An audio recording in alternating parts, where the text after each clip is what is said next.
Actuellement, les États-Unis estiment que dans la guerre en Ukraine, l'Ukraine a pris l'initiative et a saisi l'opportunité de remporter la victoire. On rapporte également que l'Ukraine a lancé une opération pour mettre fin à la guerre. Aujourd'hui, nous allons examiner ces informations en détail. Regardons tout de suite.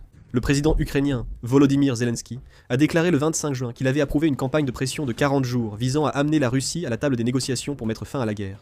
Les récents mouvements de l'armée ukrainienne suggèrent une direction, malgré l'absence de détails sur l'opération. Certains analystes pensent que la stratégie vise à cibler directement les bases militaires et économiques russes, plutôt qu'à épuiser les forces sur la ligne de front. En effet, l'armée ukrainienne se concentre sur l'affaiblissement de la capacité de la Russie à mener la guerre en frappant successivement Moscou, la Crimée, ainsi que les installations logistiques, les infrastructures énergétiques, les réseaux ferroviaires et les ponts situés à l'arrière du territoire russe. Il s'agit là d'une volonté claire de ne pas limiter les dégâts de la guerre au seul territoire ukrainien, mais de les étendre à l'intérieur même de la Russie, afin d'accroître la pression politique et militaire sur le Kremlin. En réunissant les précédentes déclarations du gouvernement ukrainien, on comprend pourquoi il frappe le territoire russe. Le gouvernement ukrainien a déjà déclaré que son objectif était d'empêcher la Russie de financer la guerre.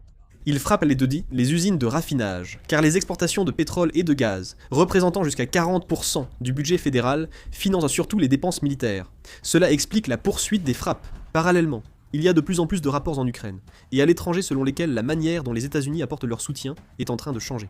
Les médias ukrainiens ont rapporté que Donald Trump aurait demandé informellement à Zelensky d'agir plus fermement contre la Russie.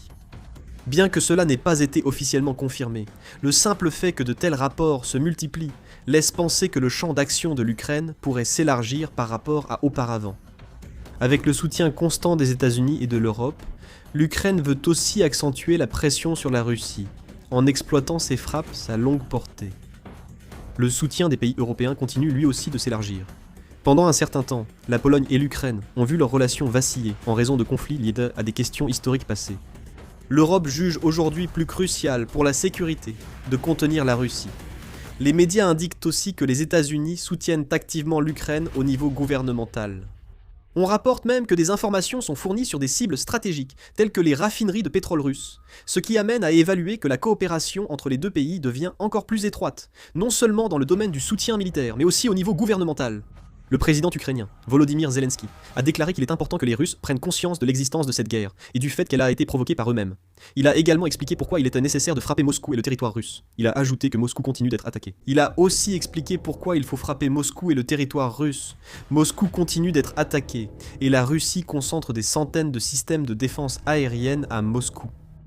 Cependant, ces systèmes de défense aérienne ont été déplacés depuis d'autres villes pour être concentrés à Moscou, ce qui a naturellement entraîné une diminution des capacités de défense aérienne dans les autres villes, selon certaines évaluations. Pour l'Ukraine, cela signifie qu'elle peut attaquer davantage d'autres endroits sans avoir nécessairement à frapper Moscou. L'armée ukrainienne a aussitôt profité de la faiblesse de la défense aérienne pour attaquer une installation de traitement de gaz à 1200 km de l'Ukraine, près du Kazakhstan. Cet endroit est la seule usine de traitement d'hélium en Russie, produisant des éléments clés pour le carburant liquide et la poudre à canon des missiles. Mais en lançant des attaques contre cet endroit, on voit que des régions autres que Moscou sont également visées. Et le 25 juin, on a également vu des attaques supplémentaires contre deux installations de raffinage de pétrole à Oufa, à environ 1500 km du front, ainsi que contre un dépôt pétrolier régional à Krasnodar, situé à environ 300 km de l'Ukraine. En particulier, l'Ukraine cible intensivement les installations de raffinage et les infrastructures, ayant frappé plus de 24 fois les raffineries russes depuis le mois de mars. La pénurie de carburant est grave dans plusieurs régions de Russie. En réalité, les frappes de l'armée ukrainienne sur le territoire russe causent des dégâts significatifs. Plus de 60 régions en Russie connaissent déjà des pénuries de carburant. Dans 54 régions, la vente d'essence a été restreinte. À Moscou, le principal complexe de raffinage, fournissant un tiers du carburant de la capitale, a été attaqué, aggravant les perturbations. Avec l'aggravation des dégâts, le volume de pétrole brut traité en Russie atteint son plus bas niveau en 20 ans. La production d'essence a diminué d'environ 25%. Actuellement, les raffineries en activité produisent 85 000 tonnes d'essence par jour, alors que la demande estivale en Russie est d'environ 111 000 tonnes par jour. Donc, il manque environ 25 000 tonnes chaque jour. Pourtant, les forces ukrainiennes visent encore les raffineries, si bien qu'une nouvelle pénurie peut survenir à tout moment. D'après Reuters, la Russie connaîtrait un déficit d'environ 20% de sa consommation intérieure. Face aux attaques répétées sur les raffineries et à l'arrêt de leur production, la Russie envisage d'importer 50 000 tonnes d'essence du Kazakhstan pour compenser le manque de carburant. La Russie importe aussi de l'essence de Biélorussie pour compenser les pertes. Mais cette quantité reste toujours insuffisante. Face à cette situation persistante, la Russie cherche à utiliser la Biélorussie comme une nouvelle variable. Le Wall Street Journal a rapporté, selon d'anciens et actuels responsables russes et européens, que la Russie demande régulièrement à la Biélorussie d'ouvrir un nouveau front contre l'Ukraine depuis le début de l'année. La Russie juge difficile de disperser l'armée ukrainienne avec les fronts actuels et veut utiliser la Biélorussie pour accroître la pression militaire au nord de l'Ukraine. L'Ukraine a déjà massé d'importantes forces à la frontière biélorusse et une nouvelle menace pourrait fortement impacter la gestion de ses troupes. Selon les rapports, la Russie envisagerait divers rôles. La Russie prévoirait d'utiliser le territoire biélorusse pour attaquer l'Ukraine avec des drones et accroître la pression depuis l'ouest afin d'étendre la ligne de défense ukrainienne. La Russie pense qu'en obligeant l'armée ukrainienne à disperser ses forces, elle réduira aussi la pression sur le front de l'Est. De plus, ce qui attire particulièrement l'attention de l'Occident, ce sont les mouvements liés à l'OTAN.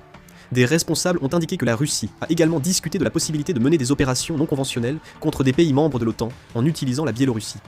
Il est rapporté que la Russie envisage non pas un affrontement militaire direct, mais plutôt d'accroître la tension ou la pression militaire dans les zones frontalières.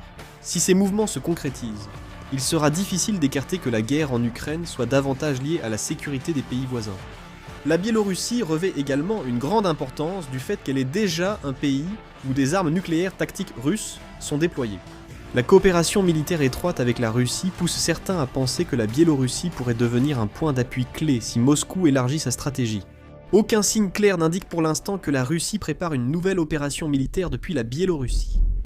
Néanmoins, comme les rapports indiquent que la Russie continue de faire pression sur la Biélorussie, la coopération militaire entre les deux pays et les mouvements dans les zones frontalières restent des variables à surveiller de près à l'avenir. Cependant, l'Ukraine a lancé un ultimatum à la Biélorussie. L'Ukraine a dénoncé les relais de drones installés en Biélorussie et a fermement averti qu'elle attaquerait si ceux-ci n'étaient pas retirés, exerçant ainsi une forte pression sur la Biélorussie. Mais face à cela, la Biélorussie a reculé d'un pas, montrant qu'elle n'avait pas l'intention de faire la guerre à l'Ukraine. Ainsi, tous les plans de la Russie sont tombés à l'eau. Les 40 prochains jours pourraient être une période cruciale qui déterminera l'issue de cette guerre. Selon le succès de la campagne de pression approuvée par le président Zelensky, l'ambiance de la guerre et la dynamique diplomatique pourraient changer. Si les attaques planifiées par l'Ukraine se poursuivent et causent des dommages supplémentaires aux installations clés de la Russie, cette dernière pourrait se retrouver dans l'obligation de revoir une nouvelle fois sa stratégie de défense actuelle. A l'inverse, si la Russie parvient à bloquer efficacement les attaques et à minimiser les dégâts, l'Ukraine pourrait également devoir chercher une nouvelle orientation stratégique. La communauté internationale considère également ces 40 prochains jours comme une période cruciale pour cette guerre. En effet, les résultats obtenus par l'Ukraine pourraient influencer l'ampleur et les modalités du soutien supplémentaire des pays occidentaux. On estime que l'aide militaire, le partage d'informations et le soutien économique pourraient encore croître en lien avec les résultats de l'opération. A l'inverse, si les résultats escomptés ne sont pas atteints, il est également évoqué que certains pays pourraient revoir leur mode de soutien. On s'attend également à ce que la Russie propose diverses mesures de riposte pendant cette période. Il est probable qu'elle redéploie son dispositif de défense aérienne, le renforcement de la sécurité à l'arrière, ainsi que la protection de ses principaux sites logistiques militaires et ses installations énergétiques. De nouvelles opérations militaires ou frappes aériennes pourraient aussi viser à affaiblir la capacité d'attaque à longue portée de l'Ukraine. Comme il est probable que les deux camps chercheront à affaiblir au maximum la capacité de guerre de l'adversaire pendant cette période, certains estiment que la situation sur le terrain pourrait évoluer encore plus rapidement qu'auparavant.